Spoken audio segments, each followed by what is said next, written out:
Diddy's freaky RICO indictment. I wanted the full background on everything that's been going on with Diddy, and I didn't know it all. Like, there's only so much perhaps I want to know. Obviously, we know that he's been arrested on federal charges, so here we go. Mo Money, Mo non-consensual freak-off parties where the unwilling participants were often beaten and given drugs and IVs to continue in these marathon sessions, and 1,000 Mo bottles of baby oil and lubricant to facilitate these crazy bacchanalia.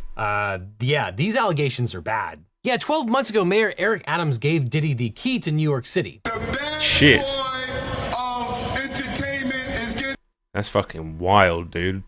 That's wild. I mean, maybe or maybe I didn't notice that when it happened, but I don't know. Stuff like that, I don't even really pay attention to it. Someone gets the keys to the city in America. This is going to be the wildest thing that perhaps ever happens. I'm serious. All of these names, this could be the wildest thing that ever happens. The key to the city from the bad boy of politics. Well, apparently Mayor Adams finally got something right because Sean Combs has apparently been a very bad person.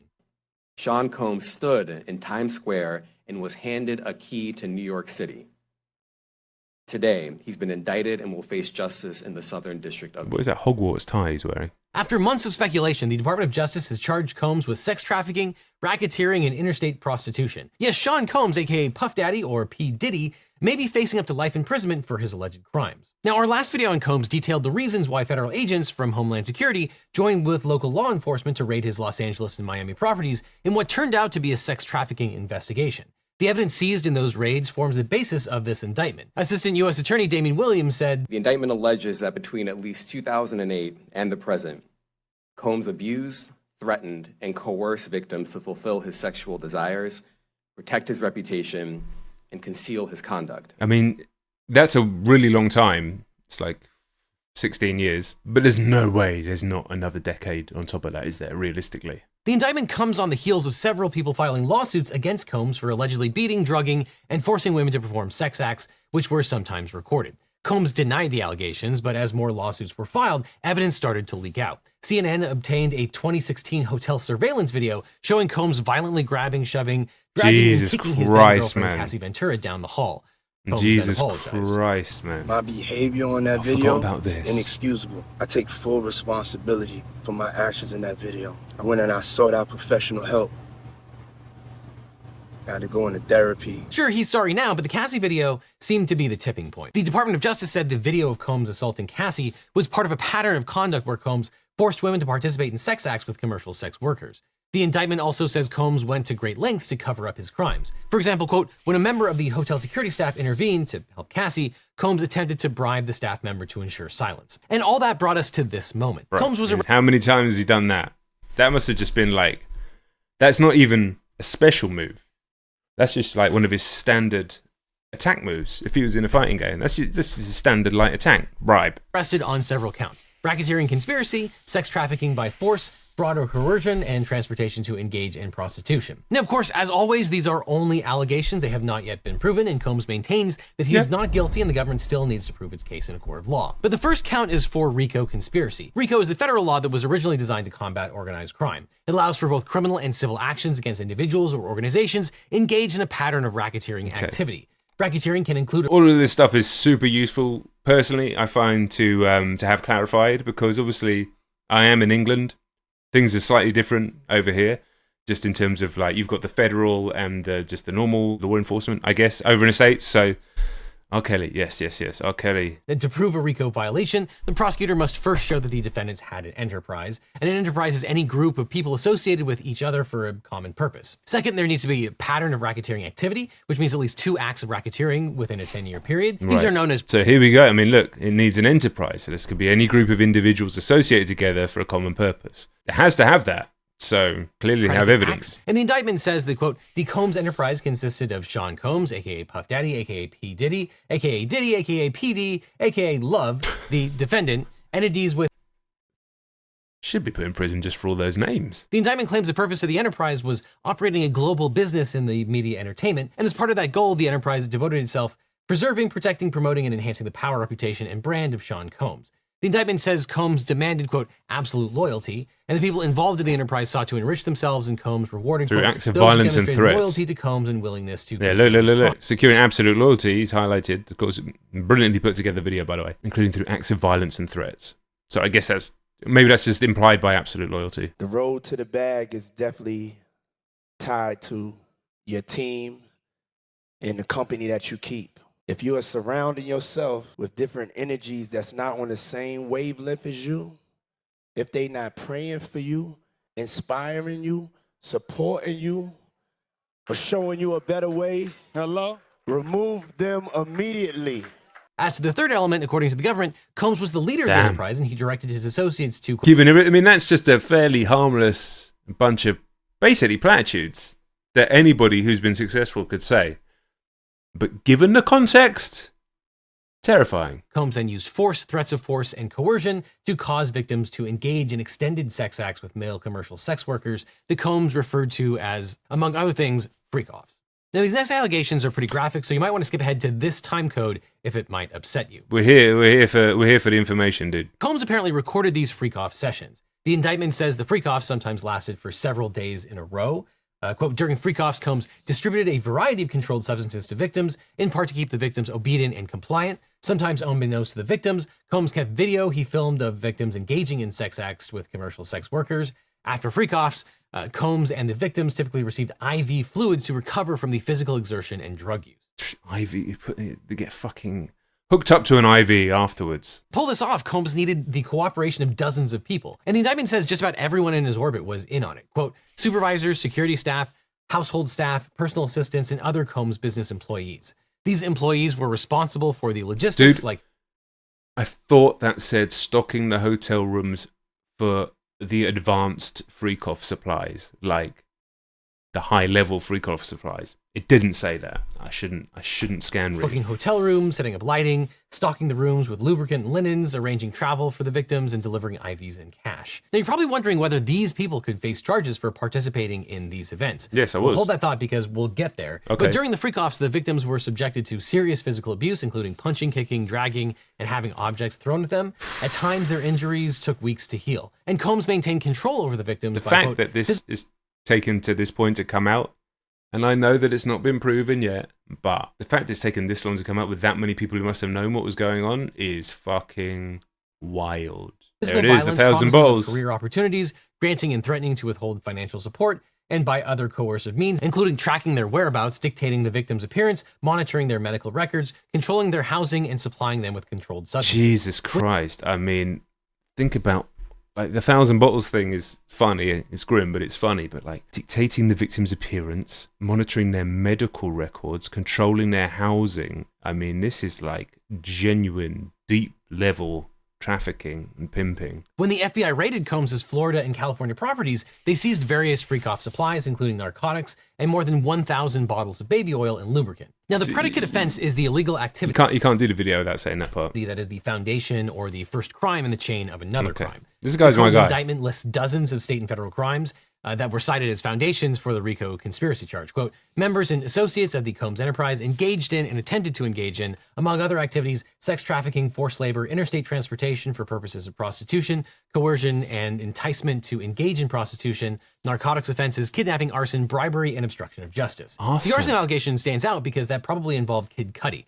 Although the indictment does not include specifics about the arson, for more than a decade there was a rumor that Diddy put a car bomb in Kid Cudi's car because he was angry that Cudi had been texting Cassie Ventura. Reporter Gavin Godfrey even tweeted about the rumor way back in 2014.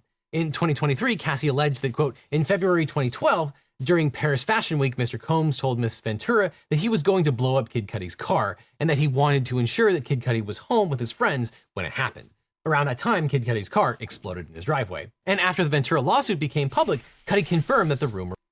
I mean, this guy is, like, it's like a fucking mafia movie, but plus freak-offs. Accused of possession with intent to distribute narcotics, including benzos, ketamine, cocaine, meth, and GHB, which is known as a date rape drug. And then there are possible gun crimes. The FBI seized 3 AR-15s with defaced serial numbers, quote, in or about March 2024. That just feels like so inconsequential when it's actually just also insane. During searches of Combs' residence The in guns, Miami, Florida, and Los Angeles, California, law enforcement seized firearms and ammunition, including 3 AR-15s with defaced serial numbers, as well as a drum magazine. Now, penalties for a RICO conspiracy include up to 20 years in federal prison. We're only 8 minutes into this video.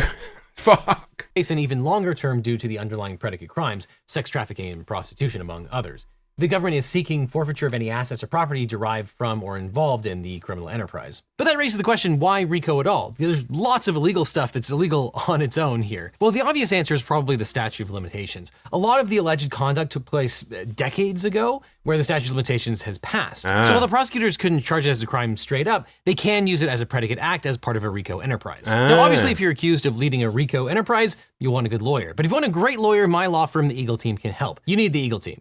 So click below. Now, 18 U.S.C. 1591 defines sex trafficking as inducing a person to engage in a commercial sex act. Now, the tone shift to your sponsor there was wild, mate. To go straight with barely a cut to that being on screen, straight on from your sponsor. To engage in a commercial sex act through the use of force, fraud, or coercion. And a commercial sex act is defined as, quote, any sex act on account of which anything of value is given or received by any person. And a person commits coercion by threatening serious harm or physical restraint, or convincing a person that failure to perform an act would result in serious harm or restraint, or by threatening to abuse the law or legal process. Okay. The indictment against Combs alleges that he, quote, recruited, enticed, harbored, transported, and maintained a person known as Victim 1. There are so many verbs. Caused her to engage in commercial sex acts, knowing and in reckless disregard of the fact that Victim 1 was engaging in commercial sex acts as a result of force, fraud, or coercion. People often know. The women who sued Combs described this pattern. For example, in 2023, a Jane Doe filed a lawsuit against Combs, alleging men working for Combs met her at a nightclub in Detroit, promised to introduce her to Combs. I mean, he said skip ahead, but we're not going to. It's going to be grim now. And they allegedly escorted her to a private jet and flew her to a recording studio in New Jersey, where she met with Combs. She claims that they plied her with drugs and alcohol and then gang raped her. And once a trafficker gains the victim's trust, they often isolate them from friends, family, and support networks. This is like the fact that, again, that is like just a sidebar, a little note. By making the victim feel dependent on them, they limit the victim's options to leave or seek help.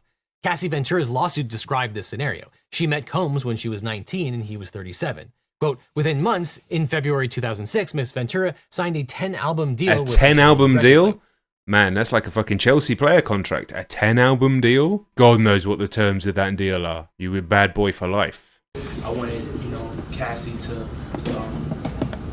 everybody to meet Cassie. If y'all know that's Cassie. And hear the story directly from Miles Miles. Once she was financially dependent on Combs, he then, quote, asserted complete control over Miss Ventura's personal and professional life.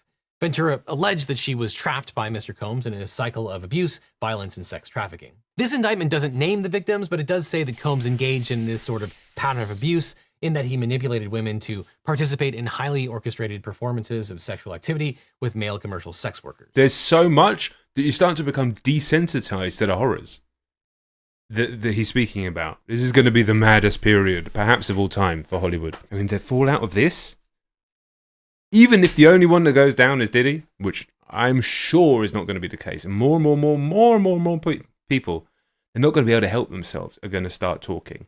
And do you know what? If they were talking before all this, they may be ignored, or it may be a story for a day and then people forget about it. But now when people start talking or insinuating or little mentions or little stories, it is going to be mainstream news every time. And do you know what? It's going to be wild. Some of it's probably not even going to be true because people will do it just for the attention. Because so many people are addicted to attention. Some people will do it because they feel like they can now come out. And, oh, mate, it's going to be wild, dude. It's going to be wild. To them, controlling their careers, leveraging his financial support, and threatening to cut off the same, and using... I have a feeling Jay-Z is going to go down with him. I mean, he's fucking close to him, mate. I will say that. Intimidation and violence. To ensure the victim's silence, Combs allegedly threatened their careers and livelihoods. He also, quote, used these sensitive, embarrassing, and incriminating recordings that he made during freak-offs as collateral to ensure the continued obedience and silence of the victims. And if found guilty of sex trafficking... He's got... I bet he's got something on everyone, dude. Combs faces a mandatory minimum sentence of 10 to 15 years, depending on the circumstances and how the federal sentencing guidelines apply. Now, the federal crime of transportation to engage in prostitution is governed by 18 U.S.C. 2421, which is part of the Mann Act. And as we've covered before, the Mann Act was born during the white slavery hysteria of the early 20th century. Yeah, so historically, the Mann Act was used to arrest black entertainers while driving their girlfriends across state lines. It doesn't have a great history. The indictment states that Combs knowingly transported an individual in interstate and foreign commerce with the intent that the individual engage in prostitution and attempted, aided, and abetted, and willfully caused the same. To wit, Combs transported, aided, and abetted, and willfully caused the transportation of female victims and commercial sex workers in interstate and foreign commerce on multiple occasions with the intent that they engage in prostitution. So what about all of those other people who allegedly helped Combs abuse women for decades? Well, Combs' former bodyguard, Roger Bonds, appeared on several talk shows to describe all the violence that he witnessed. I remember making it a band? When he threw a chair at Lorianne Gibson. I've watched Puff mentally abuse every woman in his life besides his kids. Jesus. You know, she quit after that. She was like, I'm not there. She came back some years later. But even then, guess what? We looked at it like it was okay. I didn't see nobody say nothing about domestic violence when you created this monster because you just seen him throw a chair at a person. TV. But at that time, we ain't look at it like, oh, he has a problem. Why? Yeah, I knew it. You know what I'm saying? So Bonds raises a good point about people knowing what was happening and failing to intervene. Initially, there was skepticism about the Combs allegations because there were apparently lots and lots of witnesses to his conduct. But the indictment claims that Combs and his team threatened and intimidated witnesses to keep them from talking. Like Quote, I said, members that was and just a associates standard of Combs move. Enterprise. Turn the cameras off.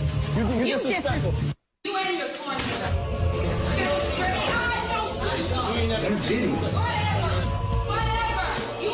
Bro, everybody's terrified of the guy.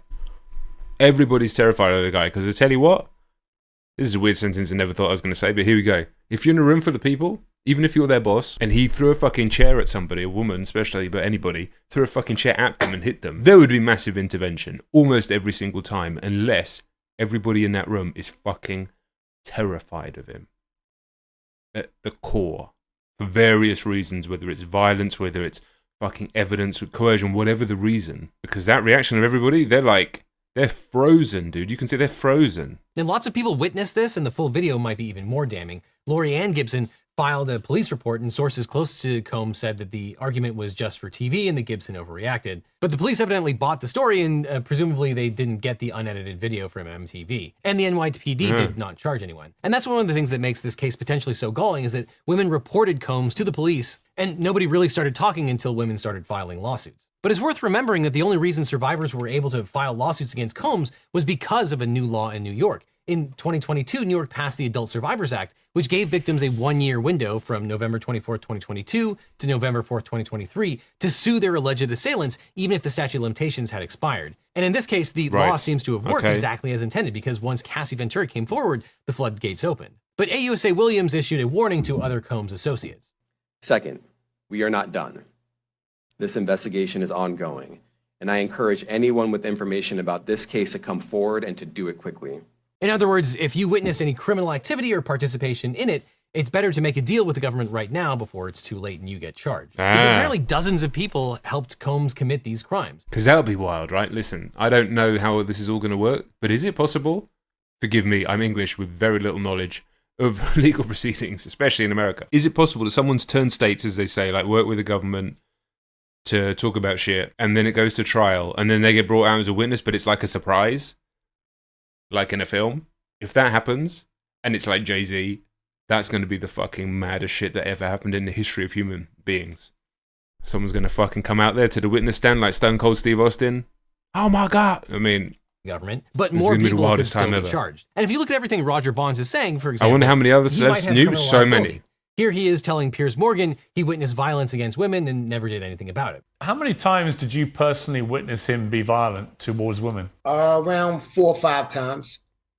And was that all with Cassie, or was it Cassie and other women? I seen him with Cassie, and I seen him with Kim Porter, his kid's mother. Who's now sadly no longer with us. But what did you see him do? I've seen him get physical. I've seen him get really physical, grab him up. It was one time that Cassie mentioned inside her lawsuit where she said she had to go over to the London hotel. I was the one that was checking on her every day at the London hotel. That guy's rolling. This is very strange.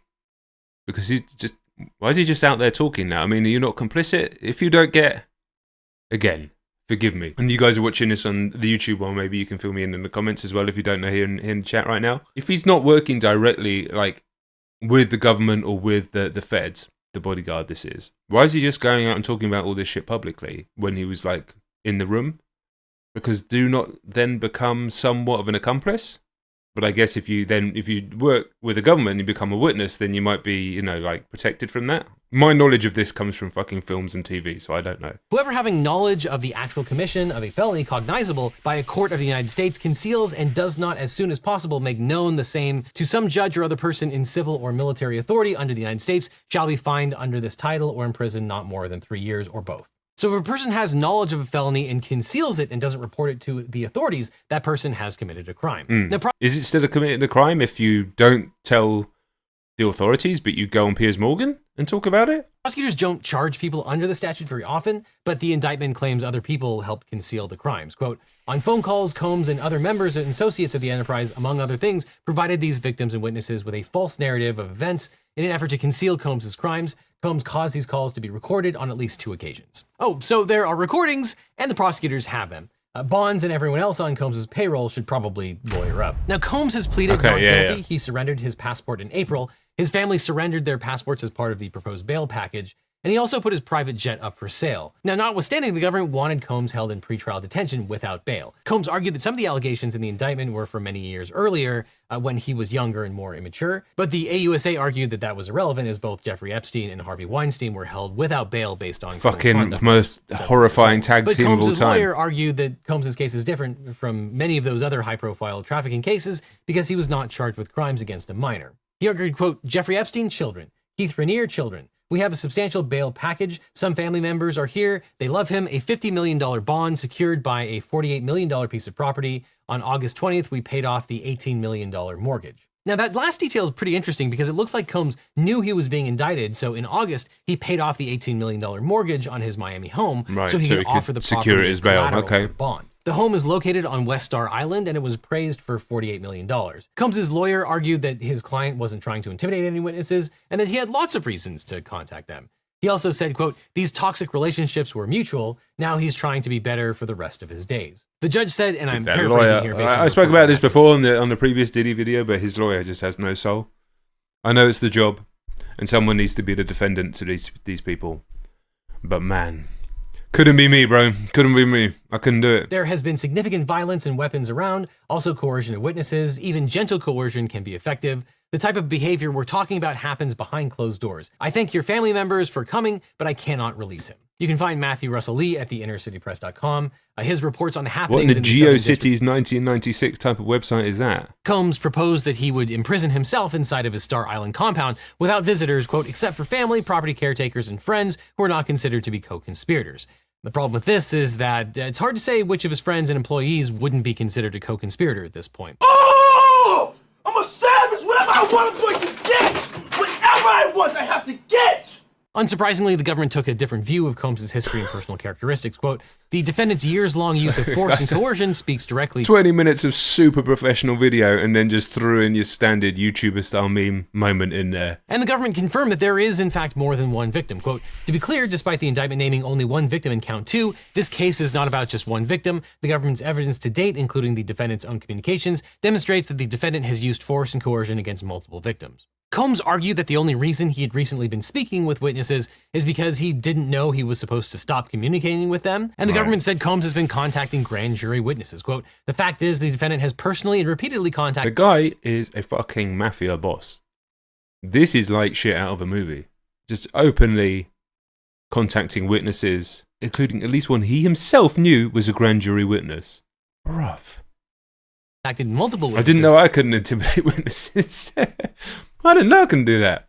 Including at least one he himself knew was a grand jury witness. The defendant contacted these witnesses, including at least one whom he had not been in contact with for years after they were served and leading up to the date that they were required to appear before the grand jury. And the government also had harsh words for Combs' lawyer. Quote, just yesterday during the bail argument and a subsequent appearance on CNN, defense counsel impugned the allegations made by a statutory victim, challenging the motivation and timing of her claims. In addition to being factually inaccurate, this sort of attack comes close to the limits set forth in Local Criminal Rule 23.1.